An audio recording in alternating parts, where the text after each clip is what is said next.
Para pemirsa, kita lanjut kembali.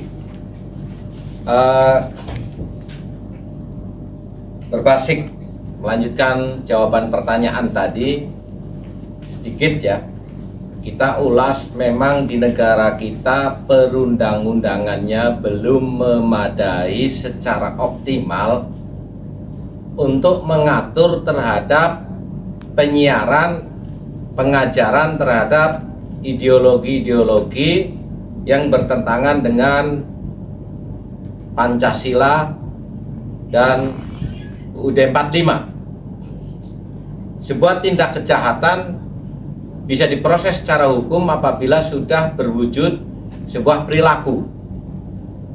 Makanya ini menjadi problem, gitu ya, problem kita bersama, di mana banyak munculnya seolah-olah dai, tapi pada akhirnya bisa kita lihat banyak yang terjebak menjadi terorisme dan ditangkap oleh Densus. Banyak yang seolah-olah itu pondok, tapi banyak melakukan penyelewengan sosial, penyelewengan ideologi. Ini menjadi keprihatinan. Melalui forum ini kami mengusulkan juga kepada pemerintah untuk membuat regulasi atau aturan yang paling memungkinkan adalah melalui Kepres. Kepres pelarangan tentang penyampaian ajaran-ajaran yang bertentangan dengan Pancasila dan NKRI. Setelah itu baru diproses melalui dalam bentuk undang-undang di DPR, dan ini membutuhkan waktu yang sangat panjang. Kasus-kasus Panji Gumilang pada hari ini yang membuat heboh, gitu ya.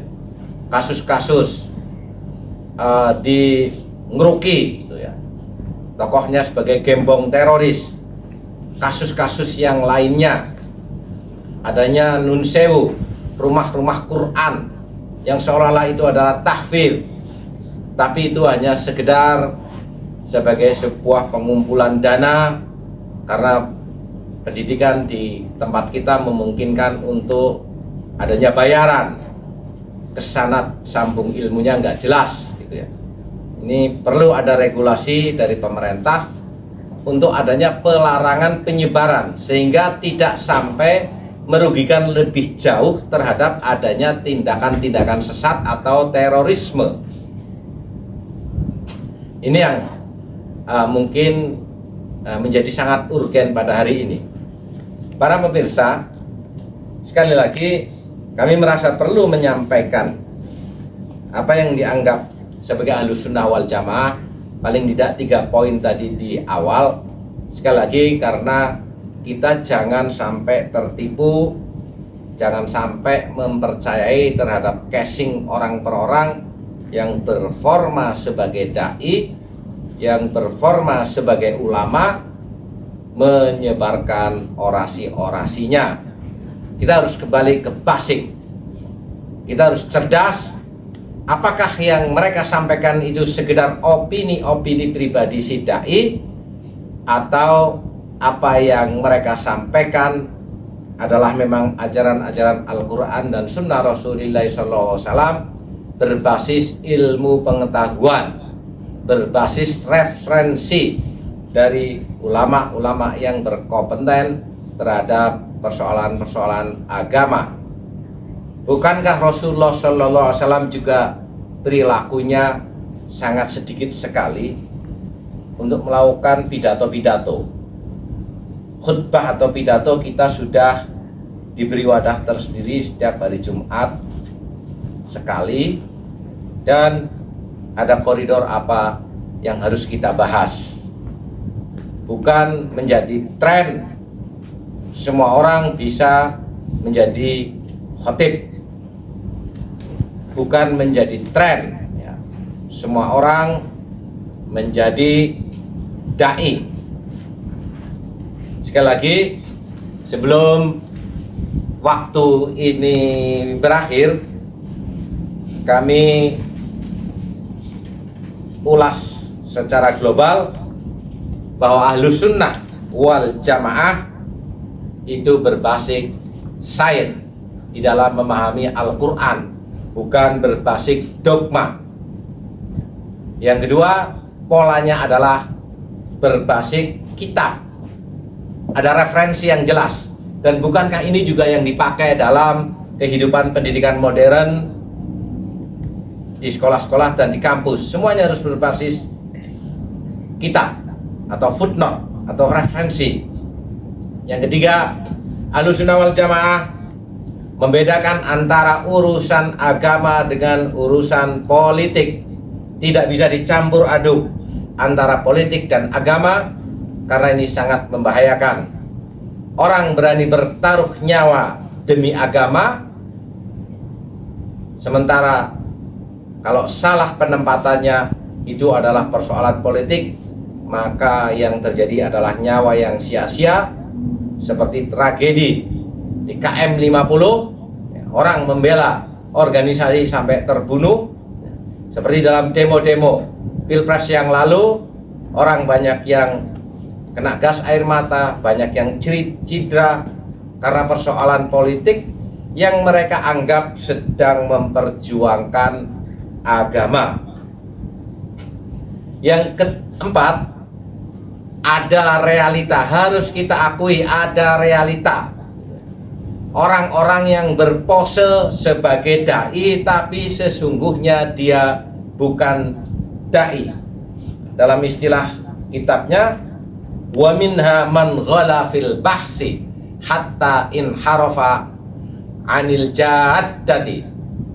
Banyak orang yang berlebih di dalam memaparkan pemikiran-pemikirannya, tidak bersandar kepada referensi yang benar, sampai inharafa, itu mengo, apa inharafa, lepas ya, keluar dari koridor keilmuan, atau hatta inharafa anil jaddati ay as-shawab, atau kebenaran.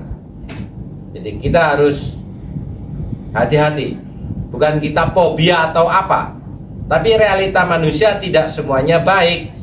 Realita manusia tidak semua memahami ilmu agama. Jadi jangan mudah percaya dengan pidato-pidato, apalagi melalui medsos yang tidak bisa dipertanggungjawabkan. Kembalilah ke referensi kita. Di kampung-kampung kita punya kiai, di kampung-kampung kita punya orang-orang yang nunggoni musola, rajin mempertahankan ajaran-ajaran Islam untuk tetap menjadi perilaku di bumi Nusantara ini. Dan itu juga bagian daripada jihad. Salah satu klasifikasi jihad adalah iqamatu syariatillah, menegakkan 5 rukun Islam atau syariat. Syariat itu apa? Secara teks fikihnya adalah 5, yaitu syahadah, bersaksi bahwa Allah Esa, Nabi Muhammad sebagai utusan yang terakhir. Yang kedua, menjalankan sholat, melaksanakan puasa, menjalankan zakat, dan menjalankan haji. Inilah syariat. Kalau syariat yang digembar-gemborkan oleh para orator kan nggak jelas, pokoknya membela syariat, padahal mereka sedang mengumpulkan massa untuk dukungan politik. Sudahlah, cukup kita berpengalaman dengan pilkada di Jakarta yang hiruk pikuknya sangat luar biasa, memecah belah kelompok politik menjadi seolah-olah memecah belah umat beragama. Sudahlah, cukup. Pilpres yang lalu mereka menganalogikannya dengan perang Badar, padahal itu adalah pendapat yang sangat konyol. Bagaimana seorang artis baru berapa hari pakai jilbab sudah menganalogikan Pilpres dengan perang Badar. Hiruk pikuknya kemarin cukup sangat keras. Dan ini adalah tahun politik. Mudah-mudahan ke depan kita bisa belajar pengalaman dari Pilpres yang sebelumnya, bahwa ini adalah sebuah suksesi biasa dalam konteks kehidupan bernegara dan bermasyarakat. Berbeda itu biasa, beda pilihan itu biasa. Silahkan tawarkan program-program untuk kemaslahatan umat tanpa harus jualan agama, bahwa memilih A itu dapat pahala, memilih B itu berdosa. Bukan itu. Politik adalah persoalan sosial.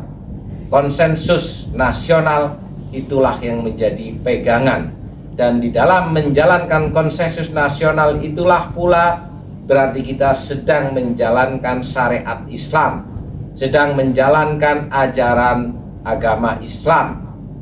Dan Rasulullah SAW juga sudah berpesan, ikhtilafu ummati rahmatun, perbedaan di antara umatku adalah sebuah dinamika karunia dari Tuhan, bukan untuk kita saling caci memaki, bukan untuk kita saling berpisah, bukan saling gontok-gontokan, bukan saling permusuhan, tapi sebuah kompetensi di dalam mengisi dan di dalam membangun negara kesatuan Republik Indonesia. Mungkin ini yang bisa kita sampaikan pada sore hari ini. Kepada para pemirsa, kami mohon maaf apabila apa yang kami sampaikan kurang berkenan di dalam hati kalian, dan mungkin bahasanya juga tidak sesuai dengan kultur dan adat budaya kalian yang berbeda dengan tempat kita di Banyumas yang suka cablaka. Sekali lagi kami mohon maaf. Cerdaslah melihat segala persoalan, khususnya masalah agama. Jangan gampang mudah percaya dengan para orator-orator. Mohon maaf sekali lagi. Wal afu minkum. Wassalamualaikum warahmatullahi wabarakatuh.